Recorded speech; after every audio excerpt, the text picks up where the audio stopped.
Imagine this. You're exhausted after a long day. Your friend calls needing a last-minute favor. You desperately need downtime, but you agree to help, pushing your own needs aside. Sound familiar? This is the trap of excessive niceness, a pervasive issue with hidden costs. We've all been there, sacrificing our well-being to accommodate others, but at what point does kindness become detrimental? This essay will explore the downsides of being too nice, delving into the psychological motivations and social consequences. We often equate niceness with positive traits like compassion and empathy. However, there's a fine line between genuine kindness and being walked all over. It's time we acknowledge the potential harm of constant self-sacrifice. This isn't about promoting selfishness, but rather advocating for a healthy balance. Join us as we unravel the complexities of this common dilemma and discover how to be kind without compromising ourselves.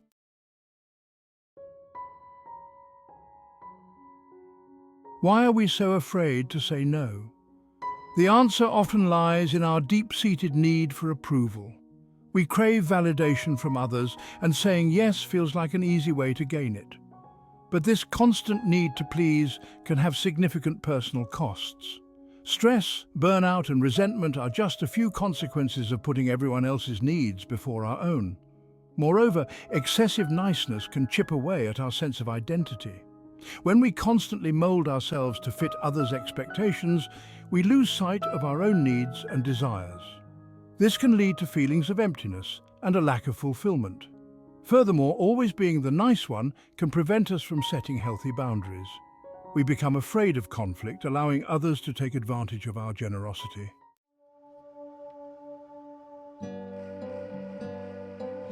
To break free from the cycle of excessive niceness, we must first understand its roots.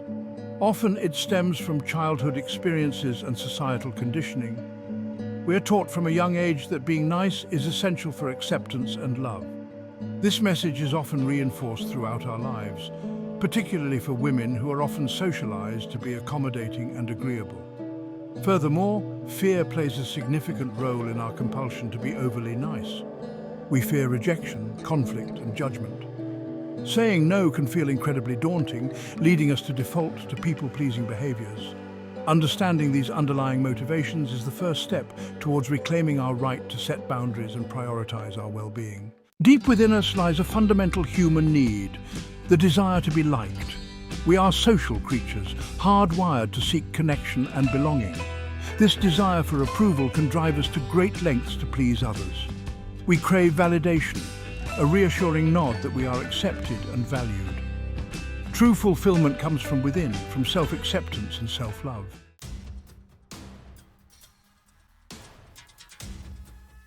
Fear, a primal emotion, can have a powerful hold on our behavior.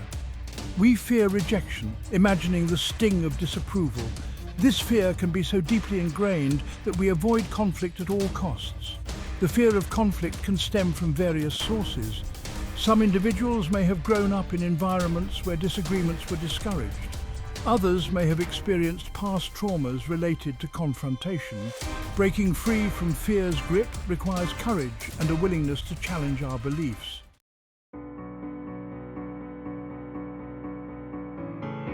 From a young age, we are bombarded with societal messages about being nice, especially for women. We are taught to be polite and agreeable, often at the expense of our own needs. These expectations shape our behaviors and interactions. Challenging these requires conscious effort and defying the status quo. We have the right to set boundaries and prioritize our well-being.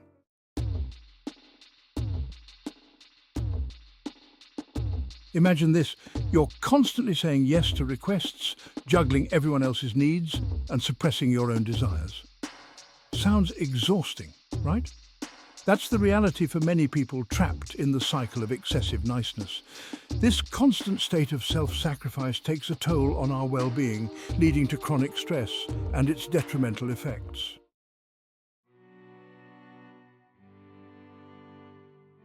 When we consistently prioritize everyone else's needs above our own, burnout becomes inevitable. Burnout, a state of emotional, physical and mental exhaustion, is often characterized by feelings of cynicism, detachment, and a reduced sense of personal accomplishment. It's the price we pay for neglecting our own needs for too long. The path to burnout is often paved with good intentions. We start with a genuine desire to help others, to be there for them, to make a difference. However, without setting healthy boundaries and prioritizing self-care, this well-intentioned helpfulness can become unsustainable. We pour all our energy into others, leaving nothing left for ourselves. Burnout can have far-reaching consequences, impacting our work, relationships, and overall quality of life. We may experience decreased productivity, increased absenteeism, and difficulty concentrating. Our relationships may suffer as we withdraw emotionally or become easily irritable. It's essential to recognize the signs of burnout and take steps to replenish our depleted reserves.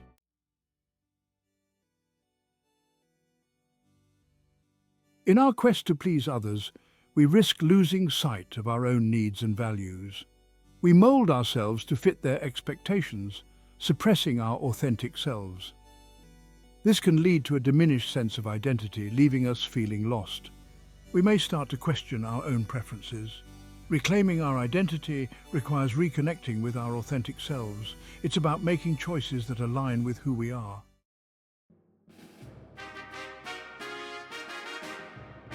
When we habitually suppress our own needs and emotions to accommodate others, we accumulate emotional baggage. Unexpressed needs don't simply disappear. They fester beneath the surface, manifesting in unhealthy ways. We might experience resentment, frustration, or passive aggressiveness. This emotional baggage can weigh heavily on our relationships. We might find ourselves feeling unappreciated or taken advantage of. We might struggle to communicate our needs effectively, leading to misunderstandings and conflicts. This can create a vicious cycle where our unexpressed needs fuel resentment, further straining our relationships.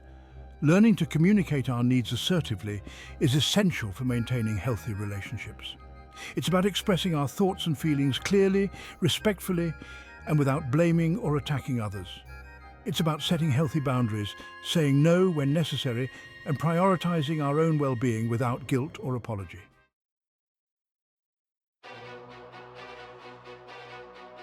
Imagine this. You bend over backward for someone, consistently putting their needs before your own. Instead of gratitude, they respond with entitlement, expecting this level of sacrifice as the norm. This is the danger of excessive niceness. It can foster a sense of entitlement in others. We send a clear message. Our needs are less important. Over time, this creates an unhealthy dynamic where they feel entitled to our time and energy.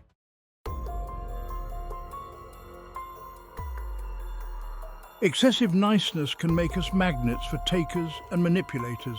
These individuals are skilled at exploiting the kindness of others, using charm, guilt trips, or emotional manipulation to get what they want. They prey on our desire to be liked, our fear of conflict, and our reluctance to set boundaries. Toxic relationships often start subtly. The taker might shower us with compliments and attention, making us feel special and valued. However, over time their behavior shifts. They may become demanding, disrespectful, or emotionally draining. We might find ourselves making excuses for their behavior, blaming ourselves or minimizing their impact on our well-being. Recognizing the signs of a toxic relationship is crucial for breaking free. Pay attention to how the relationship makes you feel. Do you feel drained, anxious, or resentful?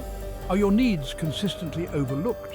Are you constantly making excuses for the other person's behavior? If so, it might be time to reevaluate the relationship and set healthy boundaries.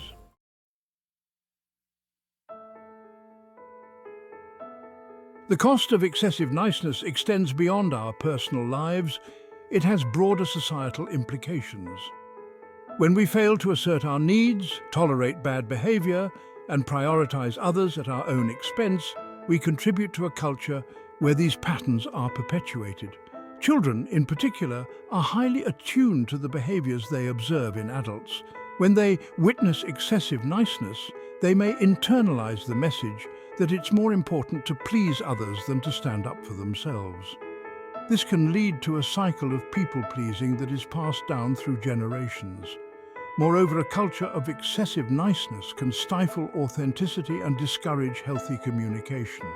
When people are afraid to speak their minds, to disagree, or to assert their needs, genuine connection becomes elusive. We end up with superficial relationships and unaddressed conflicts.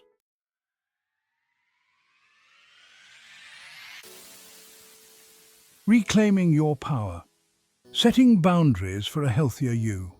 Imagine boundaries as invisible fences protecting your emotional well-being. They define what you're willing to tolerate and what you won't accept from others. Setting clear boundaries is crucial for breaking free from the cycle of excessive niceness and reclaiming your power. Start by identifying your limits. What are your non-negotiables? What makes you feel uncomfortable, disrespected, or taken advantage of? Once you're clear on your boundaries, communicate them assertively. Use I statements to express your needs and limits without blaming or attacking others. Remember, setting boundaries is not selfish. It's an act of self-respect. It's about valuing your time, energy, and emotional well-being. Of course, not everyone will be thrilled with your newfound assertiveness.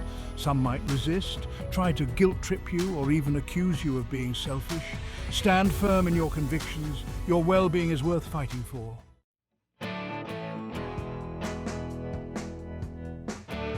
For many people-pleasers, no is a dreaded word, often accompanied by guilt, anxiety, and a fear of disappointing others.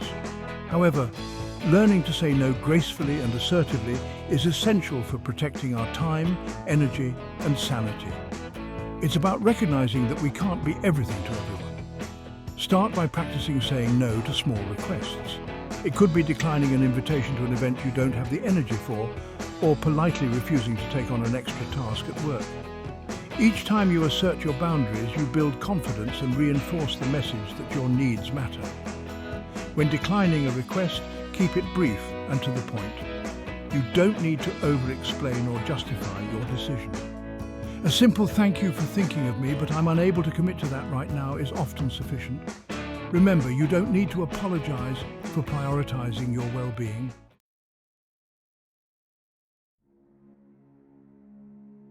In our relentless pursuit of pleasing others, we often neglect the most important person in our lives, ourselves. Self-care is not selfish. It's essential for maintaining our physical, emotional, and mental well-being. It's about replenishing our energy, reducing stress, and nurturing our souls. Self-care looks different for everyone. It could be as simple as taking a long bath, reading a good book, or spending time in nature. It could involve pursuing hobbies, engaging in creative activities, or spending quality time with loved ones. The key is to identify activities that bring you joy, relaxation, and a sense of fulfillment. Make self-care a non-negotiable part of your routine. Schedule it into your day, just like you would an important appointment. Treat it as a priority, not an afterthought. Remember, you can't pour from an empty cup. Take care of yourself so you can show up as your best self for yourself and others.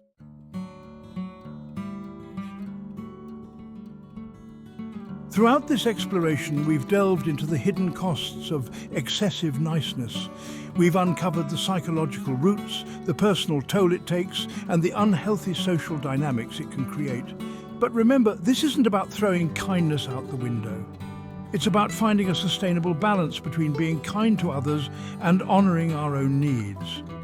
True kindness flows from a place of self-respect.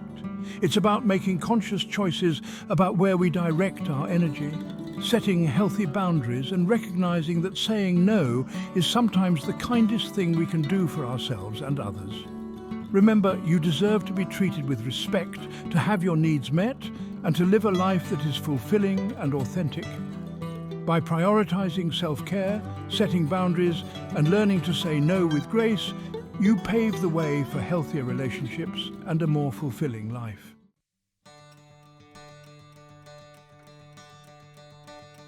The journey from excessive niceness to healthy assertiveness is a process, not an overnight transformation.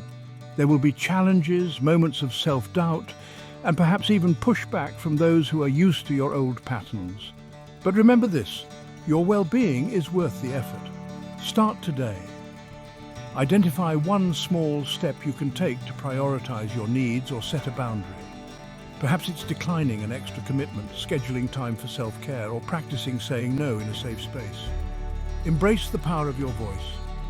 Share your thoughts, express your needs, and don't be afraid to disagree respectfully.